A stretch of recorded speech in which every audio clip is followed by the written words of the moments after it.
Hello, replay viewers. Thank you for tuning in. Remember, you can still tap those hearts even on a replay. And welcome to those of you who are joining in live. Good evening, good evening. What's up? Mr. Copeland. Hey, Gail, Stephen, O'Connell. Wow, they're coming a little too fast now. Jeremy. Smalling. No, Small in GLD. Is that what this is? Sean. D. Griffin. Hey, what's up? Jeremy Lapierre. Hey, you've got a French name. So do you, Marcel. What's up, Chris? Welcome, welcome. How's everyone doing? For some reason, I cannot get my tripod thing to open up here. Did I accidentally lock it? Maybe I locked it. Oh, there it goes. Hello from Cleveland, Ohio. Hola from Mexico. Food Truck Latino. That's awesome. Love that. Gene, bored. Got a cold. Oh man, Chris, I'm sorry to hear that. I feel you. Hey, what's up, California? Wedding invitation. Oh, is that Sunday? What's up, Sunday? So, yeah, on the colds, I feel you, man. With changing seasons, it's a bad time. People get sick. Used to listen to your podcast all the time. Sweet, Sean. Why don't you listen to it anymore? Did we start boring you? Just kidding. I know things change up. Well, I'm glad you're here now. Thank you so much for tuning in. Yeah, if you don't know who I am, my name's Jason Van Orden of the Internet Business Mastery Podcast. Also of the brand, the Impact brand, joinimpact.net. It's a community of self-made influencers who are striving to share a message with the world and change their own corner of the world, attract an audience, have a big impact with their message, and at the same time, grow a healthy income while they're doing it. Joinimpact.net, that takes you to the Facebook group where you can join in, and that is where I share daily my ongoing research into how the master influencers grow an audience, build trust and influence, and leverage those things to have a big impact, attract bigger opportunities in life. How's everyone doing today? You guys have a good day, productive day? Anything especially exciting happened today that you want to share?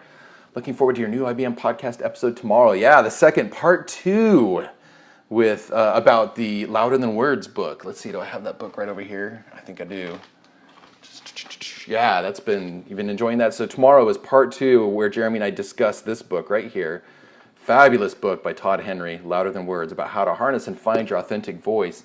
Incidentally, I was just talking to Todd and I set up hey, what's up, Dwayne? And Ethan, working hard, did my first Periscope coaching consultation call today. Oh, love it. Do you have a group, a Periscope group that you've been doing? Yo, sup, from Eddie's Floors. Nice to see you here. So yeah, Todd Henry, I was just talking to him the other day. I set up a special Q&A with Todd Henry, the author of this book, exclusively for members of my Facebook group. So if you go into joinimpact.net and you request to join that group, then you'll get all the details about that coming up. I believe it's actually next week that I'm doing that, so would love to have you. So it looks like Liam, you are into the group. You just requested, and I gotcha.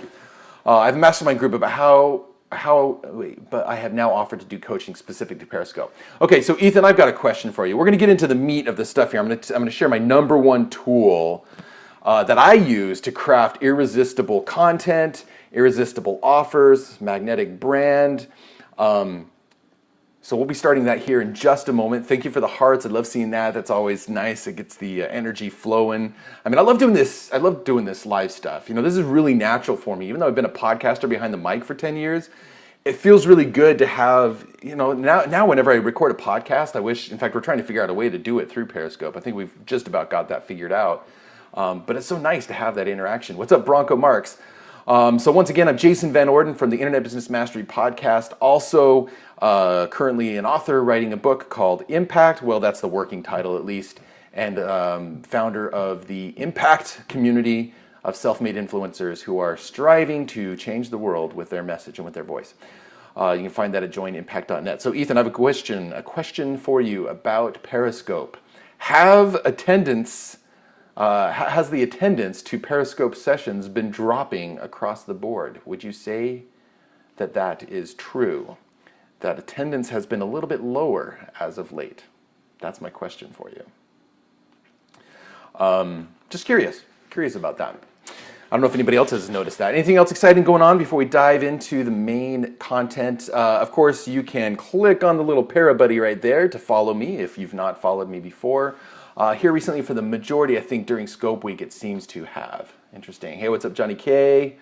Maybe post-summit, if people are periscoped out. Could be. About what? What are we going to be talking about? We're going to be talking about how to craft irresistible offers for your market. I'm going to share with you a tool that I guarantee nobody else has ever shared with you when it comes to creating magnetic offers and a magnetic brand that attracts your intended audience. I'm also going to share with you the #1 most powerful marketing book that I have read, and it's not even a marketing or business book. Not even a marketing or business book. There are those like Shailene Johnson that starts around 500-ish, and Alex Pettit has held. Yeah, well, they're like the king kahunas, the queen kahuna of Periscope, right? Anyway, just wondering. Okay, cool.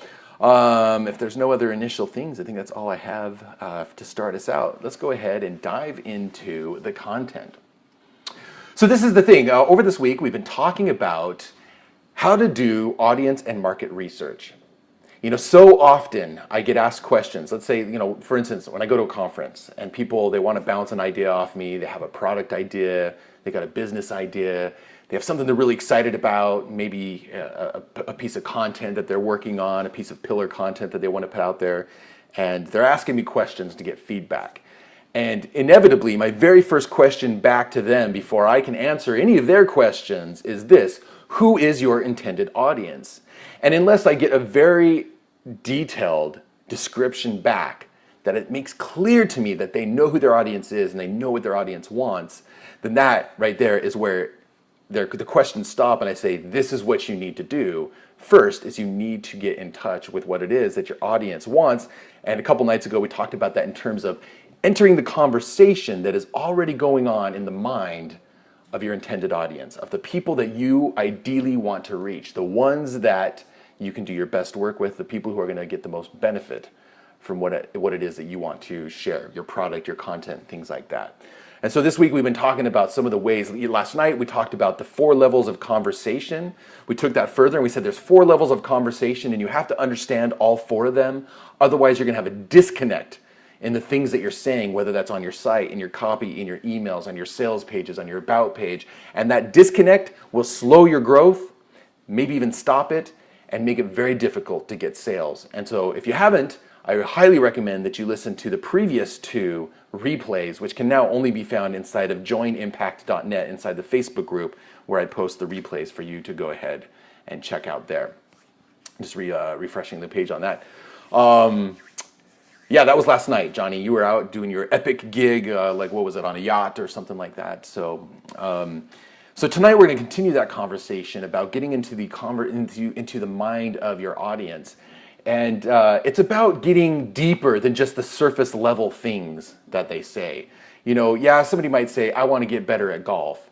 I want to, yeah, so Big Cahill, again, the Facebook group is joinimpact.net, and that's where you can get the replays. It's also a community of self-made influencers, and that's where I share all of my content and latest research about how to grow your audience and your influence on the internet. Okay, so getting into the conversation that's already going on in the mind of your prospect, that is the most important thing you can do with your marketing. And really that starts with empathy, which I believe is the #1 skill for a marketer, is to know how to empathize, how to know exactly what your intended prospect, your ideal prospect, is thinking and feeling and wanting. What are their deepest desires? What are their biggest problems? What are the things that keep them up at night? And what is the language that they use in order to describe these things? And so that's why it's so important, so powerful to have direct conversations as much as you can with people who fit your intended audience, people who fall within, who fit that description of your avatar. So how do you know when you have adequately dived into that conversation in their mind? How do you know when you've really hit on the crux of the matter? How do you know when you've gotten to the core emotional driver and motivation? Because in the end, it's emotions that we make decisions on, right? Yes, we like to back them up with logic. Yes, we like to think that we're very logical about our decisions, but in the end, we make these things based on emotion. Whether it's a buying decision, whether it's a decision to stick around and check out someone's content more, whether it's a decision to take any other action that you might ask your audience to do. So how do you know when you have reached the real core motivator for your audience? It's actually very easy to do, and I'm going to show you a tool here in just a moment. But first I want to talk to you about the most important book that I have read as a marketer, and it's not even a marketing book. It's not even a business book. So, in fact, it's actually a book that's meant for communications, and specifically communications between couples in relationships. Though this guy has actually done, I'm just going to move my tripod here a little bit so I can see my screen. This guy has actually done, the author of this book, he has been brought in to consult on things like summits in the Middle East, to get people to sit down at the table together and to talk things out and try to hit, how to hit on things. I mean, so if this is the guy that's getting consulted to go into the Middle East and negotiate in peace talks between dignitaries of different, and we all know what kind of heated stuff's coming out of the Middle East, then clearly this guy knows what he's talking about. All right. So the book's title, and I don't want you to judge it by its title because, I don't know, maybe it's a good title, but I think there could be an even much better title, and it certainly doesn't speak to the power of the marketing stuff that it teaches you.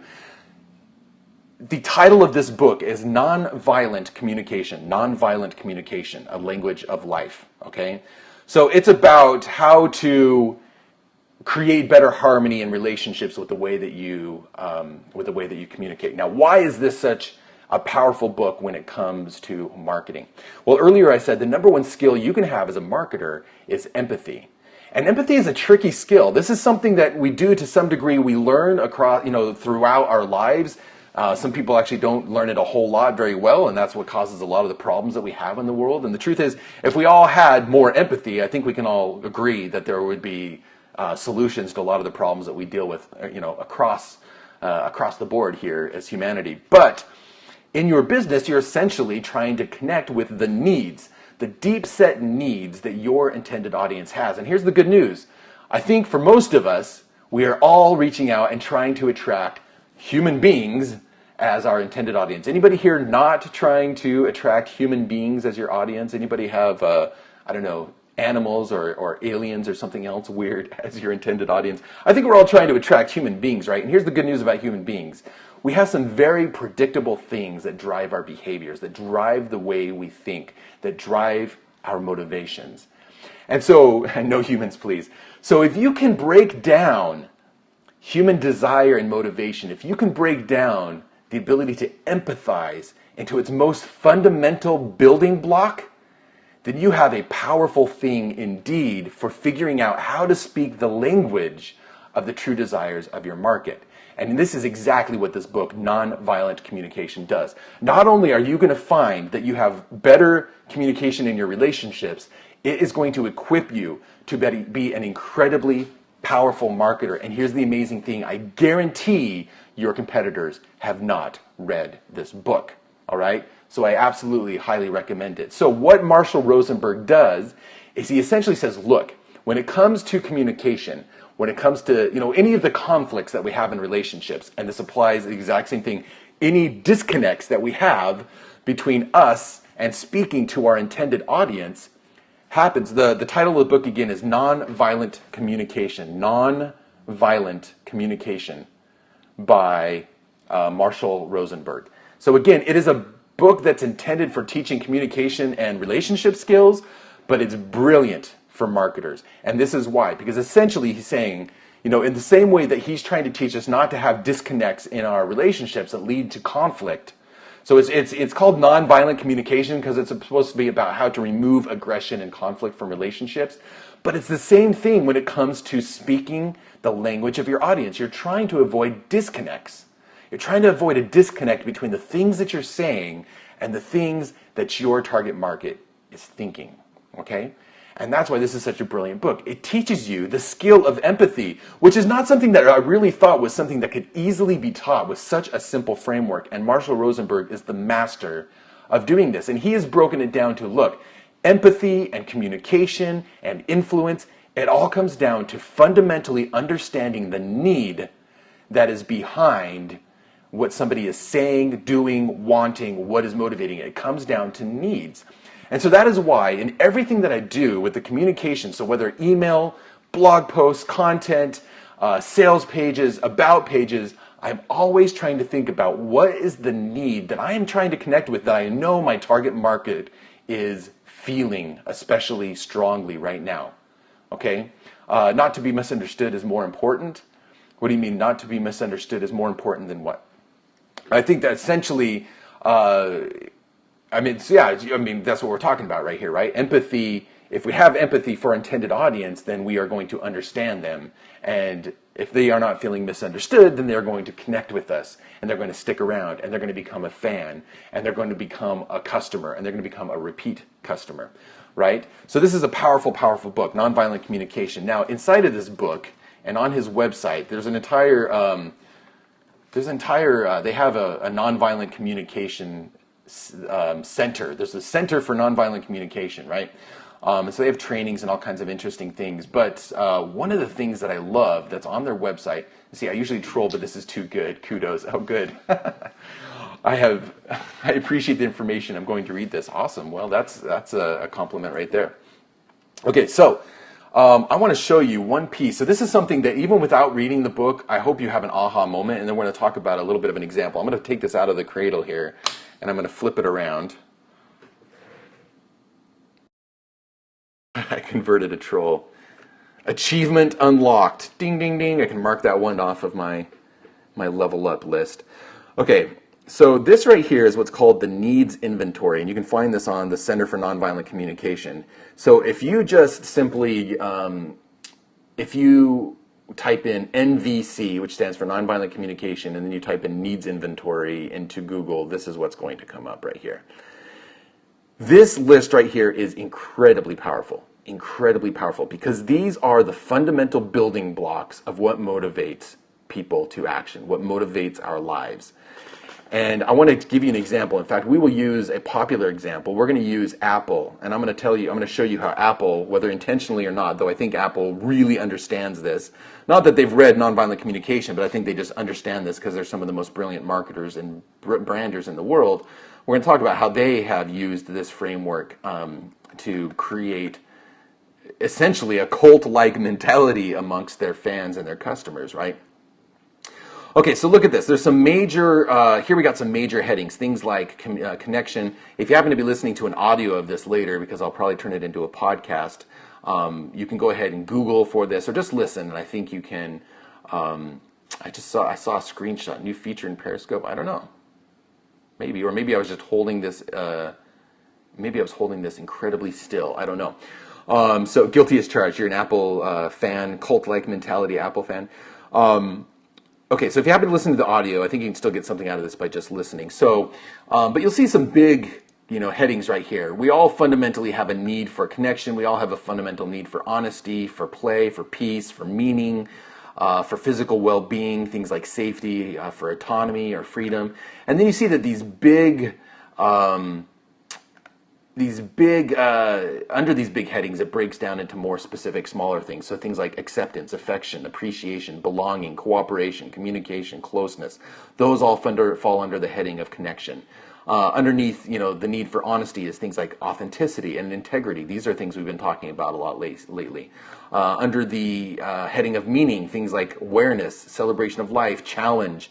This is interesting. If anybody's read the book Drive by Dan Pink, or if you just go and watch a really interesting TED Talk that he did, it's only 10-15 minutes long, called about the surprising truth about what motivates us. He talks about these things, how we have a need for mastery, a need for purpose, a need for autonomy, and how the research backs that up. So basically, he's taking a slice of this. I don't know if he's actually seen this. I mean, this isn't something that's exclusive to nonviolent communication, this book, but this idea of human needs. Oh yeah, that camera, I just saw it pop up.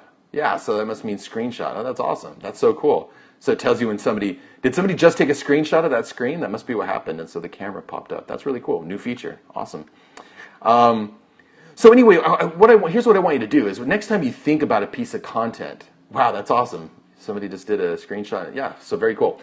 Next time you do so I'm going to take it off the screen here and put it. And then you can share the screenshot on Twitter. Yeah, that's a great feature.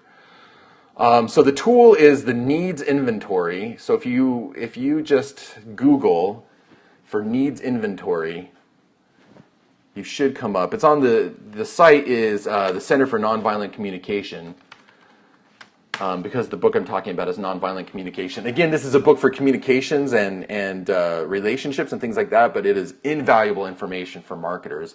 Yeah, it's the #1 result if you do needs inventory. That's what's going to pop up. Here's what I want to ask you to do. I want you to think about your brand, or I want you to think about a piece of content you're writing, or I want you to think about a product offer that you're putting together. And I want you to ask, what needs am I fulfilling? What fundamental needs am I fulfilling for my target audience? Now, if that's a little bit too much or to try to think about for yourself right now, then simply do this exercise. Think about the last thing that you purchased, the last thing that you bought. Or next time you buy something or walk through the store, look at the products and think about what fundamental needs are these products that I'm buying, what are they fulfilling for me? So let's take that example of Apple. You know how I said Apple, master marketers and master branders. I think it's not hard to argue that they're some of the best in the world. And this is something that they really understand when they come to. So, when they make a product like the new iPhone and they put it out there, looking at this needs inventory, what are some of those needs that the iPhone fulfills for people? And there's 2 or 3 of them that are non-obvious ones that are, I think, where the really magic sauce comes in for a company like Apple. Anybody have any ideas of what kinds of fundamental needs are fulfilled by a product like the iPhone? Just to give an example of how this needs inventory works. Anybody? Any guesses? Or maybe you're all on your phones and aren't near somewhere where you can pull up the needs inventory, and so you don't have it in front of you right now, right? I guess what I could do is I could take this out of the cradle again. We could look at this right here. Belonging. Okay, Dwayne, you just hit on the big one right there. Belonging. How in the world... so the question is, which needs is Apple fulfilling, especially the ones that give them such a powerful brand? Quality? Yeah, so there's like a need in here for, I think, like beauty and dependability. That belonging, Dwayne, that blogging is a huge one. Yeah, Chizzy. Hey, welcome, Chizzy. So great to see you. No, we're not talking about Maslow's hierarchy, although there's definitely a correlation. It's a similar type idea. Maslow's hierarchy is a powerful one. But what we're talking about here is a book called Nonviolent Communication, which is actually a communications and relationship book, but I was saying it's one of the most powerful marketing books I've read, even though it's not a marketing book. And that's because it talks about how to have empathy for other people, and it breaks it down to the fundamental of needs and how to connect with the needs of people. And essentially that's what we need to do with our offers and our marketing and our branding, is we need to connect with these fundamental needs that our avatar has. So I love that, Dwayne, you brought up the belonging, and a couple other people mentioned that too. There's a status that comes along with owning the Apple product, right? That's something that's been really brilliant that they've built that in. And so down in here somewhere, yeah, obviously a need for communication is in there too. I mean, that's an obvious one for a phone, right?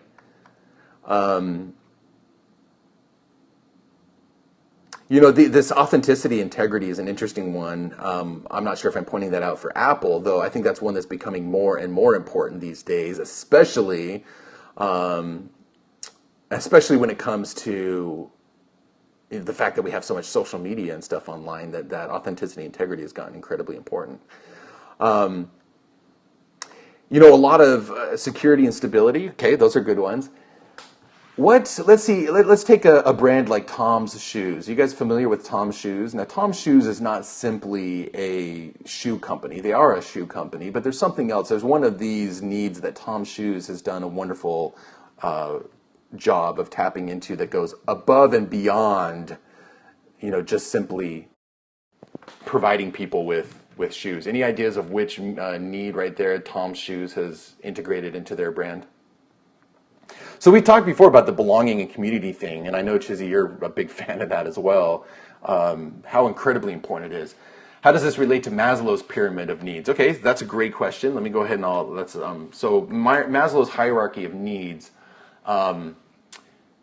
Yeah, something related to giving and helping people. Yeah, I would say that I would say that it's tapping into that category of meaning, that sense of meaning. That there's a sense of meaning when you're buying a pair of Tom's shoes, and not simply, you're not simply just fulfilling your need for shoes to cover your feet, and have like the security and things that brings, and there's obviously well-being of your feet, right?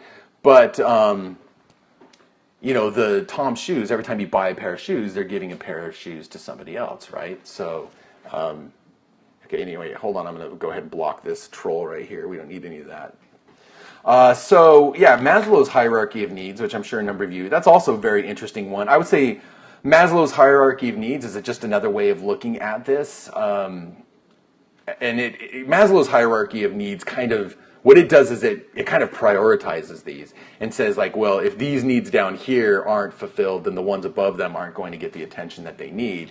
And you've probably found that. I mean, anybody who's in like absolute survival mode is going to be a hard customer to reach unless you are providing some of those most fundamental physiological and safety type needs that everybody needs to have fulfilled, right?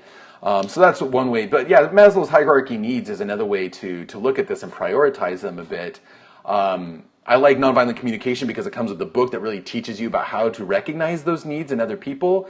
And then you have a much more broad inventory of those needs to look at with that tool that they've put on their website. But the pyramid of Maslow's hierarchy of needs is definitely another interesting framework that you can bring into.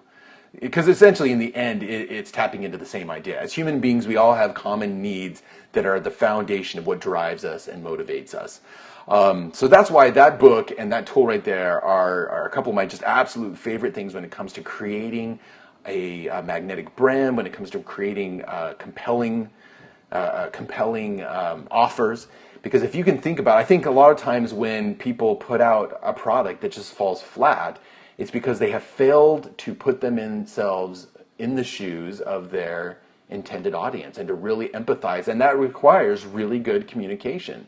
It requires talking to them. It requires not just surface level feedback, but really digging deep to get to the fundamental emotions and needs behind the motivation and behavior. So that's why I wanted to talk about this tool, because it puts right in front of you. Not only does the book help you hone in the skill, the tool of the needs inventory puts right in front of you a list that we can look at and we can go, okay, yeah, which ones am I able to hit, and could I potentially bring in any more? And I think when you can bring in some of those non-obvious ones like meaning and belonging and purpose, that's really powerful stuff. That's where you create a brand that gets just an amazing level of loyalty when it comes to the customers. Like we were talking about, cult-like loyalty that Apple gets from the people that buy their products. I think we'd all love to have that kind of that kind of brand that has that kind of power behind it.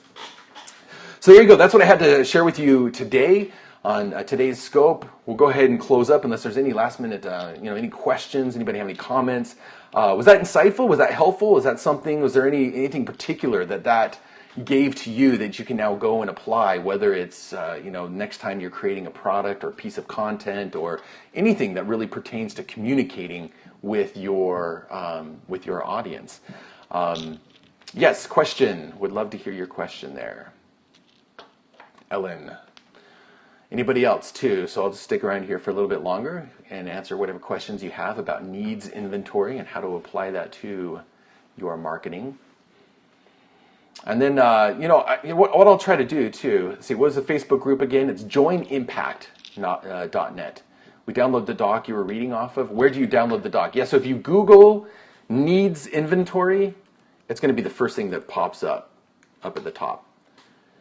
Helpful, hard for me to apply to baseball coaches. I don't think so. I think you can apply it to baseball coaches. I mean, you might not directly say things like, I'd say, how do you speak nonstop in front of camera without, I missed it there. How do I speak nonstop in front of the camera without something? And then I missed it. So I'm sorry, you might have to repeat that. So if you Google needs inventory, it's the first thing that comes up. I believe they even have a PDF of it that you can download. It's the Center for Nonviolent Communication. Without getting nervous, I've been speaking and doing podcasting for years. And so, but I'll tell you what, when I first started Periscope, I was nervous. It's a new channel, and it was just like, there was something kind of nerve-wracking about it, just because it was new, unfamiliar. Practice. The answer is practice. You just, with every Periscope I've done, it's just gotten easier. And after a couple weeks, those nerves started going away. I do bring to the table, the experience of podcasting for 10 years, the experience of doing live speaking. But practice is how you hone these things in. And as long as you know your audience and you're speaking about things that you're genuinely fascinated, passionate, curious about, makes it a lot easier to just kind of speak extemporaneously as you do things like Periscope. Any other questions that I can answer before we wrap up? Do you have notes in front of you? Yeah, sometimes I'll bring up Evernote and I will tap out a few bullet points. Tonight I basically just knew I wanted to talk about the book and I wanted to show you the needs inventory. And this is something that I've talked about with coaching clients and students before, so I was just kind of riffing based on my interest in these things.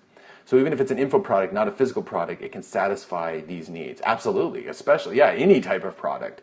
I mean, anytime you're trying to build up influence and get people to take actions, whether it's like a call to action to buy, so whether it's, in the copy and the words and the communication, whether it's in the product and the offer itself, you always need to be thinking about, like a book about physical fitness. Yes, an ebook about physical fitness. So physical fitness, so you want to be speaking to, and it depends. Like, that's a great example. Some fitness products are going to leverage freedom as a need. How do you communicate that? Well, that's a great question. How do you communicate these needs? So one of the most powerful ways to communicate these needs is to tell stories that reflect the experience of your target market. So for instance, that's a great question. So I'm bouncing around a little bit here. I want to remember those two questions that came up. So, okay, let me talk about the fitness example, and then I'll talk about how to communicate needs.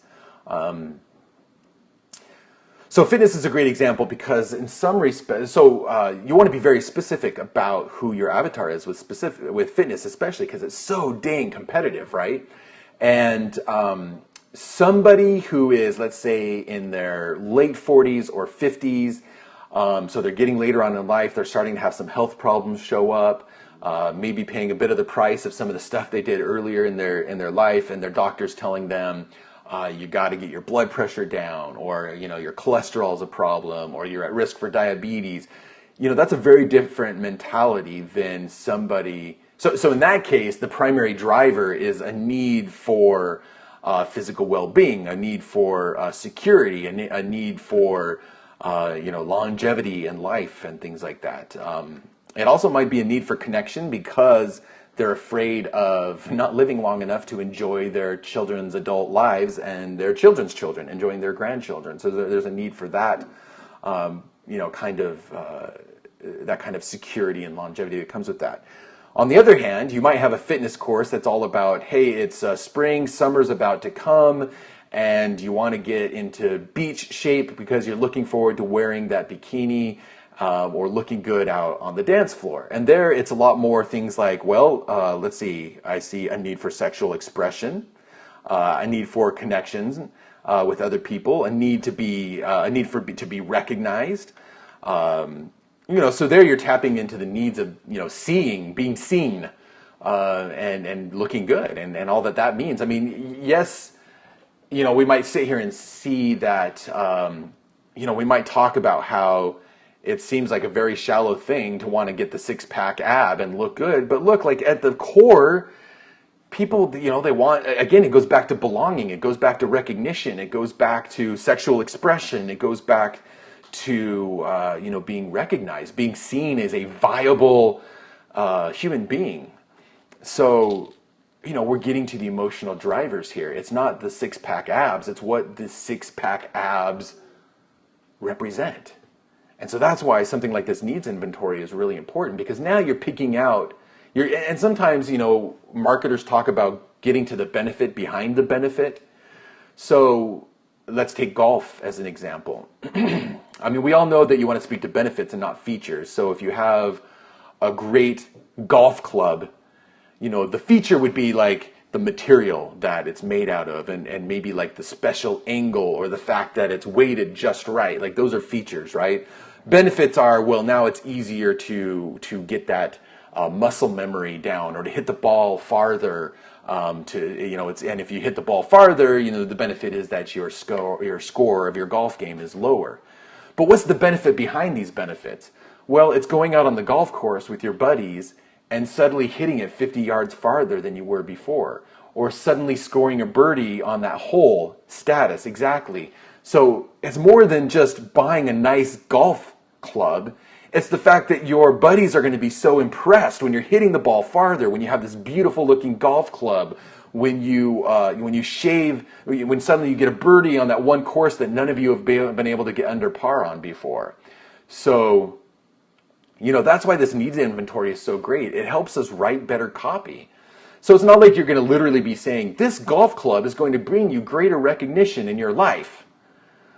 But you're going to say the kinds of things like, imagine going to the golf club and playing a round of 18 holes, and how impressed your friends are going to be when they see that you're hitting the ball 20% farther than you ever have hit it before. When you're getting a birdie on that hole, that's the hardest one on the course. So that's the kind of copy you might build in. Going back to the question of how do you communicate needs to your market, I would say that stories are one of the most powerful ways to do this. Okay, so I use that whole imagine thing, but imagine, like, if you tell a story that brings up that imagination. Let me give you an example. With my podcast, Internet to Business Mastery, with the brand, the other business that I have, it's all about teaching beginning entrepreneurs how to find freedom. Essentially, yes, they want an internet business, but they want the freedom and the choices that an internet business gives them, right?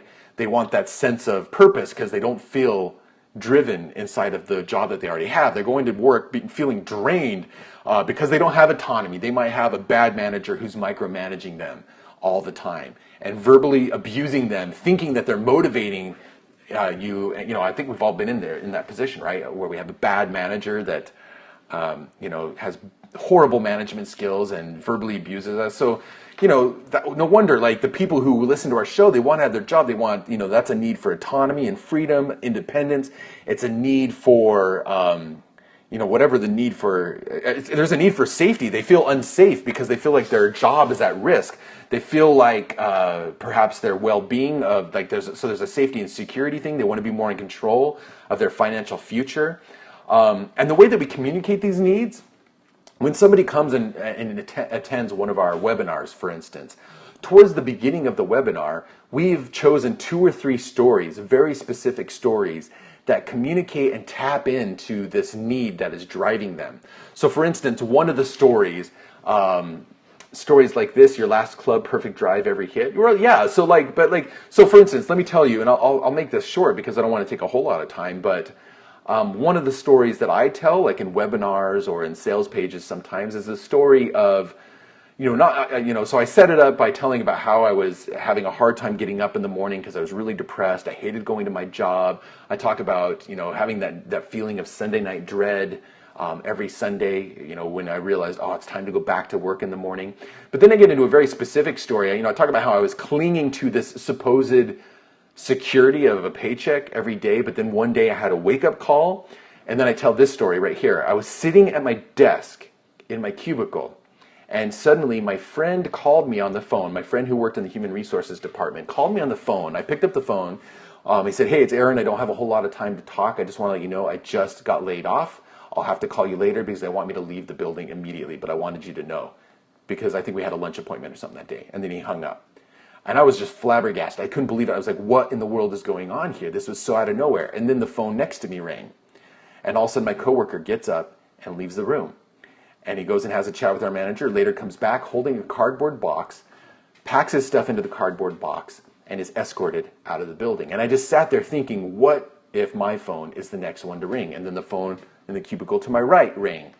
Same thing happened. And one by one, coworkers are getting up to go. It was a huge layoff day. And this was a wake-up call for me because I realized in that moment, this is stupid. I am holding on to false security here. Somebody else controls my paycheck. Somebody else tells me what to do day after day. And I am giving up any kind of independence or fulfillment for an absolute false security. And so that just galvanized my resolve to find a way out of my job on that day. So by communicating that story, I'm not saying things like, oh, I know you have a need for better security. I know you have where I was working as an engineer. Excuse me. I was working as a software engineer at the time. So that's a story that I tell, and there's a number of needs that are implied in there. First of all, I know a lot of people are going to see themselves in that story, and so they're going to feel that dread. They're going to feel that depression. They're going to feel that lack of purpose in going to work every day. They're going to feel that worry of, man, any day I could be laid off. So now we're tapping into all kinds of, a sense for a need for security, a need for dependability, a need for purpose, a lack of feeling unfulfilled by their job. So I'm communicating these needs, and that I understand these needs, and I'm trying to help them resolve these needs by telling stories that bring up the feelings that these needs spark inside of people, or that the lack of having these needs fulfilled, the feelings that are sparked by a lack of these needs in their life. Does that answer the question? So that's how I communicate needs. It's through story. That's one of the most powerful ways that you can communicate needs. All right, so there you go. That is the top tool and book that I can recommend for creating a magnetic brand, for creating irresistible offers. Is you got to empathize with the needs that are driving and motivating your market, and figure out how it is that you and the words that you say, the content you create, the offers that you create, how they are going to communicate with, connect with, empathize with, and eventually fulfill the needs in your target market. And it does not matter what kind of product it is. It does not matter what market you're in. Health market, wealth market, relationships market, toy market, whatever. There's always, look, like toys, four-wheelers. If you're in the four-wheeler market, well, human beings, they have a fundamental need for play. They have a fundamental need for safety. Maybe you need to tell them how safe your four-wheelers are. I wish somebody told me how unsafe they are a while back, or maybe I would have never fractured my knee on a four-wheeler. I've sworn off four-wheelers. But anyway, the point I'm trying to make is, no matter what the market is, no matter what the intended audience is, you can connect with those needs. You can figure out what they are. All right, I'll be back again tomorrow night at 10 p.m. Eastern for our final installment in this audience discovery and market research series. What else would you like me to? I usually leave Wednesday night open so I can kind of answer questions and things that you might have. Anything else you would like me to talk about tomorrow night when it comes to understanding and connecting with your market, with your audience better, so that you can create better marketing, better brands, more magnetic brands, better offers? Anything else we can go into more depth on? I'll probably put this out in the Facebook group too. Again, the Facebook group is joinimpact.net. If you'd like to join our community over there of self-made influencers, would love to have you as a part of that. Let's see if anybody, where to find them, how to find your market. Yeah, I think that'll be a theme for a whole other week, will be how to go and find your market. Though, that might be a good thing to talk about next week, is how do you go and find your ideal avatar so you can have these conversations that help you to bring up what those needs are. How to connect with your market when you're face-to-face. Okay, that's a good one. Okay, you know what? Maybe tomorrow night I will talk about that. How you can connect with your market to figure out, or some specific steps to use this need stuff. Okay, those are all great ideas. Let's see. We've got a few people asking to be in the group. Nathan, you're in. Roman, you're in. Anthony, you're in. Jeff, you are in. Again, the URL is joinimpact.net. We are almost to 500 members in the last month. Would love to bring that to the full 500 if you want to join us. Social marketing, that's something that you're interested in? Okay.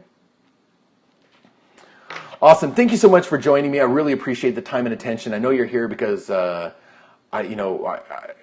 hope is that you're getting value out of it, but I know you also have a lot of other things demanding your time and attention, so you wouldn't be here if there wasn't that value. So I appreciate it. I get a lot out of it because talking these things out, seeing your response, hearing your questions, really helps clarify things in my mind and gets me better at teaching these things and creating additional resources so that you can put these things into action where the rubber meets the road.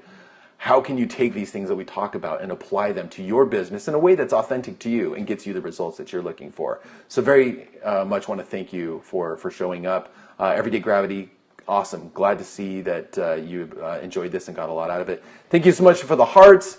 Thank you so much for sharing this with your friends on Twitter and through Periscope. You can still do that by clicking the parrot dude right there, and people can watch the replay. We'll see you inside the Facebook group, or otherwise we'll see you again tomorrow night, 10 p.m. Eastern. We'll be right back here on Periscope, and we'll talk to you soon. Have a wonderful evening. Peace.